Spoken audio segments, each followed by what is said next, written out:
Mwenyezi Mungu Subhanahu wa Ta'ala katika Qur'an anatueleza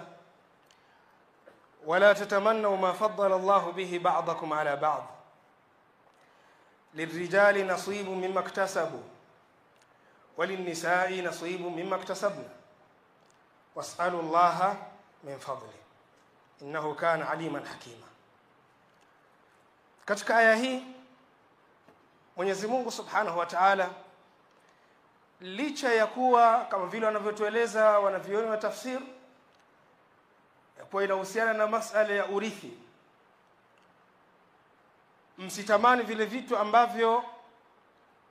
Mwenyezi Mungu Subhanahu wa Ta'ala amewapa baadhi yenu kwa baadhi, kwa sababu katika mirathi Mwenyezi Mungu Subhanahu wa Ta'ala amekwisha kuweka mwanamume atapata kiwango gani na mwanamume aina fulani, kama ni baba, kama ni mtoto, kama atapata kiwango fulani, na mwanamke atapata kiwango gani. Lakini aya hii nilimsikia Sheikh wetu Sheikh Abdul Razak Muhsin Abbad, Mwenyezi Mungu amhifadhi, alipokuwa anasherehesha aya hii akasema, na hii si hasa kwa masala ya urithi peke yake, bali kauli ya Mwenyezi Mungu Subhanahu wa Ta'ala was'alu Allaha min fadli, omba Mwenyezi Mungu Subhanahu wa Ta'ala fadhila yake. Hii ni katika masala ya urithi na mbali na masala ya urithi.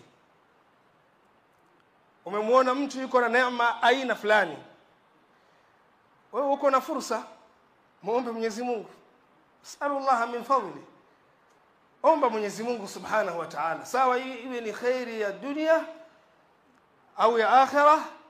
muombe Mwenyezi Mungu Subhanahu wa Ta'ala.